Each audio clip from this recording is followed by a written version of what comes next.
If I told you there's a country that makes a living by renting itself out to the US, China, Japan, France, Germany, and Italy, all setting up military bases and coexisting peacefully, would you believe it? But that's not all. Here there's a salt lake 10 times saltier than the ocean, where you can float without knowing how to swim. After sunset, something strange happens. Taxi fares rise by 50%. This nation is also where you can witness the earth cracking by a few millimeters every year, or discover a dazzling underwater world, a place with no forests, no rivers, and even banks with no interest rates. Stay with us until the end, as we uncover 15 shocking truths and taboos you won't be able to look away from. Number 15. A country that rents itself out to survive Africa is often seen as the poorest continent.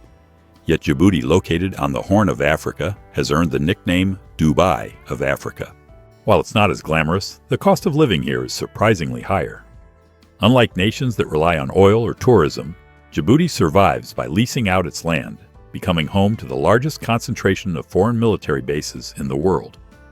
Right next to Djibouti Mbuli International Airport is Camp Lemonnier, the only permanent U.S. base in Africa, hosting more than 4,000 troops at an annual cost of about $70 million. This is the command hub for operations stretching from Somalia and Yemen to the Middle East. Washington has even invested another $1.4 billion to expand it.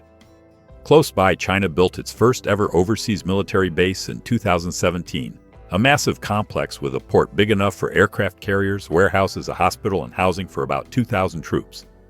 Beijing says it's for peacekeeping and anti-piracy missions, but Western analysts see it as a strategic move to directly compete with the U.S. in the Indo-Pacific.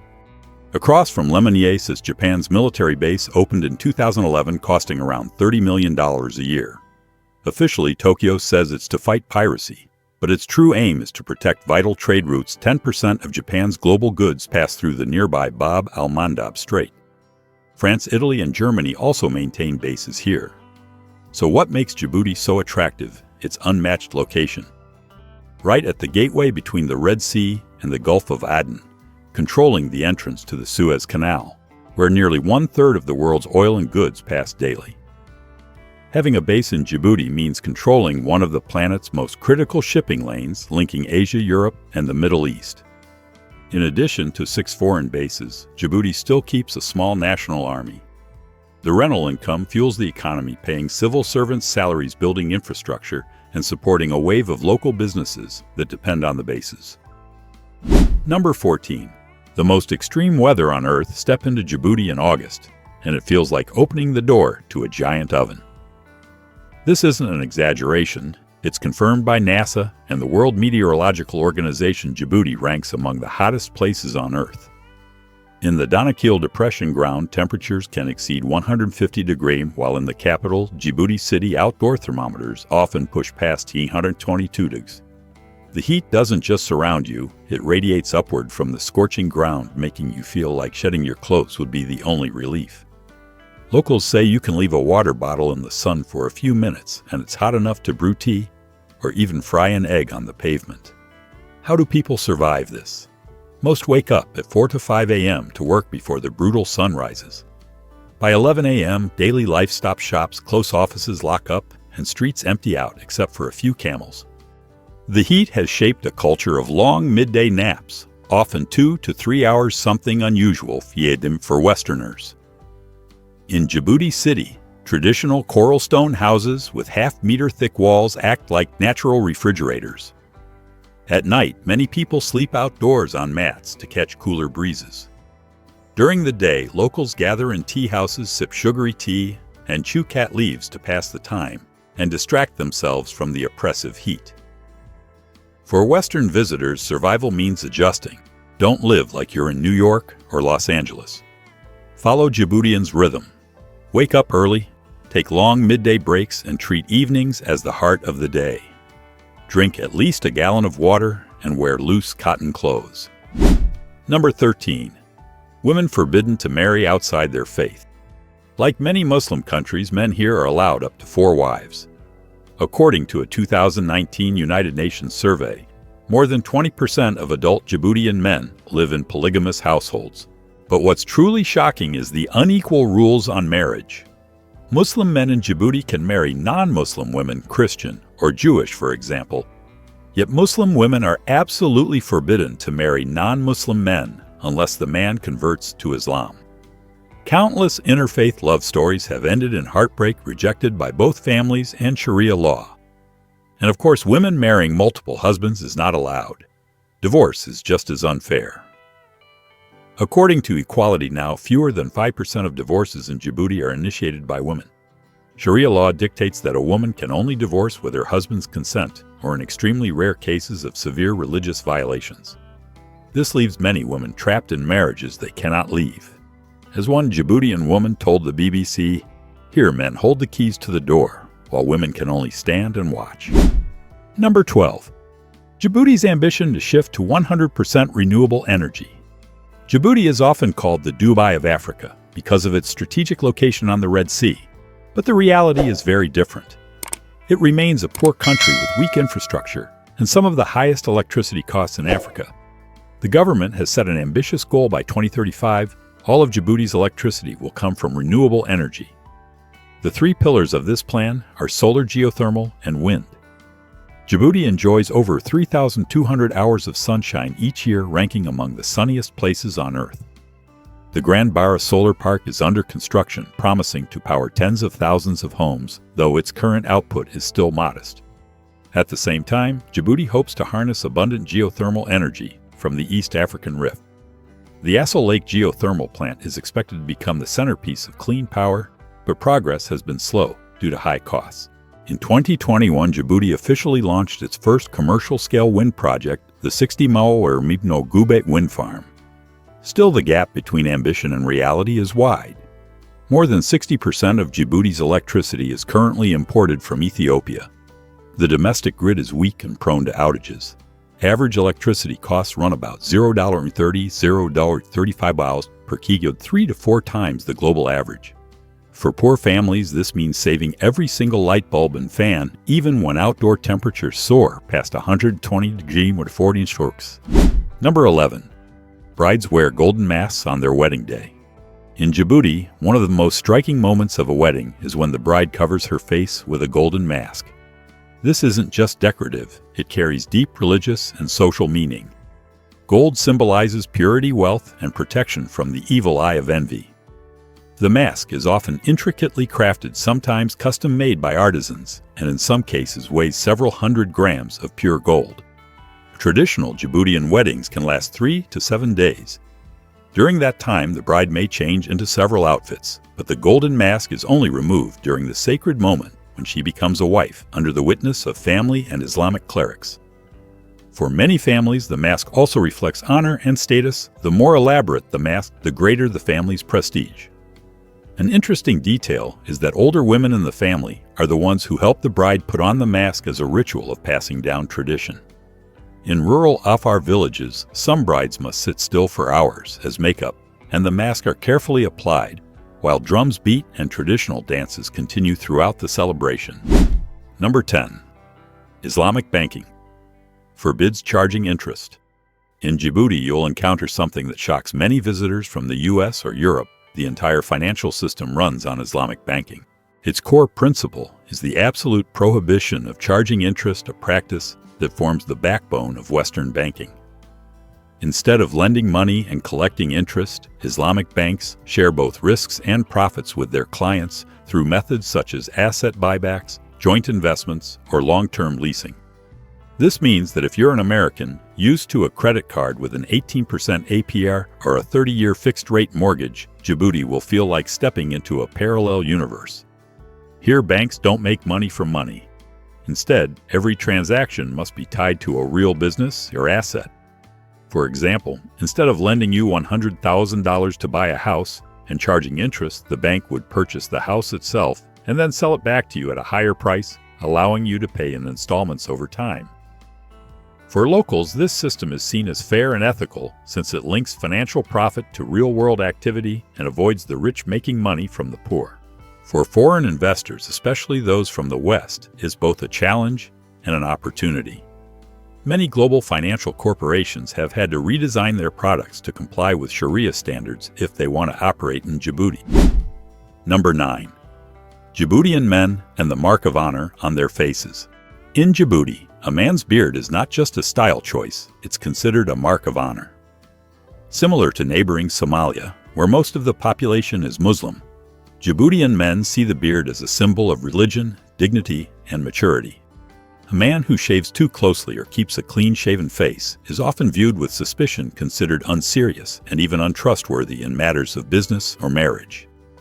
In rural areas, some families believe that a son who can grow a thick beard has finally become qualified to marry. What may surprise Western audiences even more is that men in Djibouti often put more effort into grooming than women. They spend heavily on Arabian perfumes, beard oils, hair removal, and neatly styled curls. During festivals and weddings, men even line up at beauty salons to get treated, a striking reversal of the Western norm, where women are expected to spend more time on appearance than men. Number 8. Djibouti once had one of the highest unemployment rates in the world. Djibouti is known not only for its strategic geopolitical location, but also for once holding a grim record ranking among the countries with the highest unemployment rates in the world. For nearly 2 decades, from 1991 to 2010, unemployment hovered above 52%. That means more than 1 in 2 working-age adults couldn't find a job. To put that in perspective, even during the 2008 financial crisis, U.S. unemployment was around 5 to 10%. Djibouti's struggle was on an entirely different scale. The reasons were clear: a tiny economy dependent almost entirely on port services and foreign military bases, with domestic industries, agriculture, and manufacturing far too weak to absorb the nation's young labor force. Remember, more than half of Djibouti's population is under 25, creating enormous pressure on jobs. In recent years, things have improved. By 2018, unemployment had dropped to around 11.1% thanks to massive infrastructure projects financed by China and other international partners, including a deep-water port, a railway to Ethiopia, and a new free trade zone. Still, experts warn this decline may be temporary since it relies heavily on foreign investment, while local industries remain underdeveloped and unable to secure long-term employment. Number 7. Forbidden to approach. Djibouti's borders. One of the most important taboos for visitors in Djibouti is staying away from border areas. The Djibouti-Eritrea border in particular is considered a hot zone.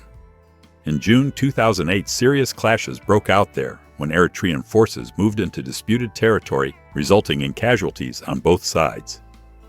Although tensions have since eased, the situation remains fragile, with the risk of renewed conflict always present.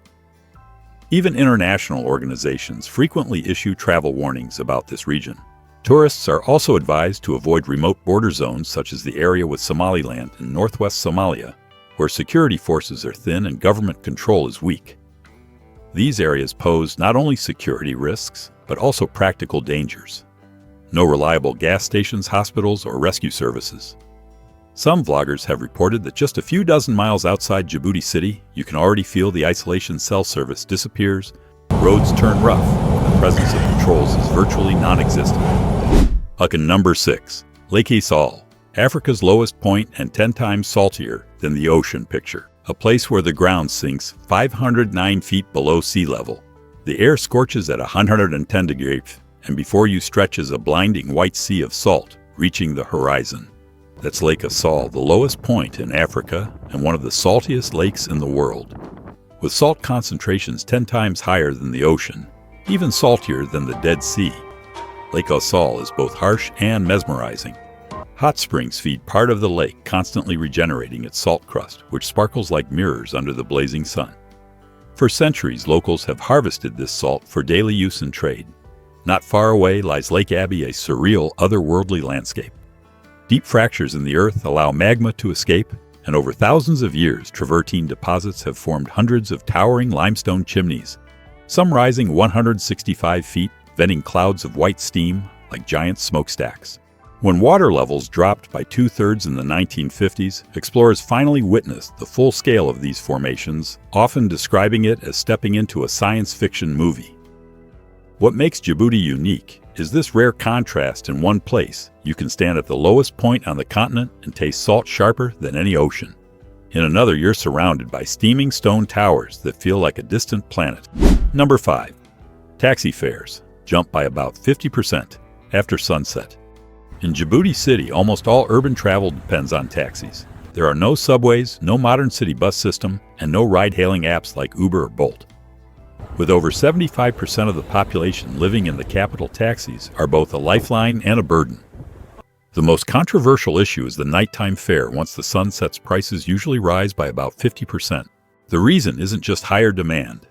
Drivers argue that dark streets, potholes, poor lighting, and heavy trucks from the port make nighttime driving riskier, so they deserve extra pay.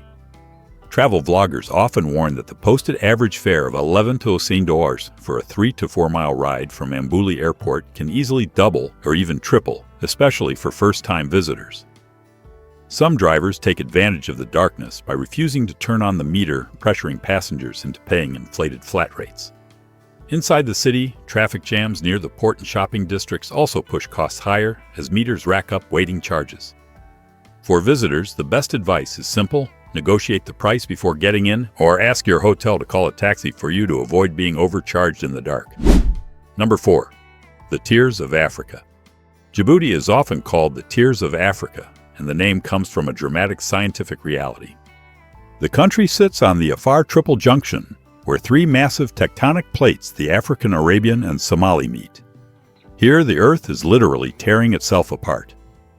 Research by NASA and the U.S. Geological Survey shows the region is splitting at an average rate of 2 to 3 millimeters per year, with some spots widening up to 5 millimeters annually. To put it in perspective, within a century, the land here could stretch more than half a foot wider.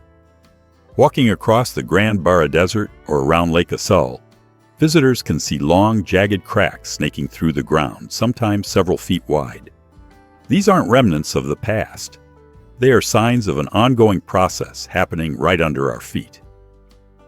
Scientists predict that within 5 to 10 million years, the rift will open wide enough for seawater to flood, in creating a brand new ocean. When that happens, Djibouti, along with Eritrea and Somalia, could transform into a chain of islands drifting along East Africa's coast. Number 3. Djibouti's rich underwater world. This tiny nation sits at a unique crossroads between the Red Sea and the Gulf of Aden, 2 mini-oceans with warm currents that create one of the rarest biological intersections on Earth. The result: one of the richest marine ecosystems in the entire Arabian Indian Ocean region. Take the Gulf of Tajura, often called an open-air aquarium. During migration season, visitors can swim alongside gentle giants, whale sharks stretching up to 40 feet. Coral reefs extend for miles, like living gardens home to more than 80 reef fish species across 10 families. From bright orange clownfish and golden butterfly fish to rays gliding as if dancing beneath the waves. Experienced divers consider Djibouti a hidden gem because its waters remain far more pristine than famous diving spots like the Maldives or Egypt. In the Gulf of Aden, you can see colorful schools of fish converging from the Indian Ocean, the Arabian Sea, and the Red Sea.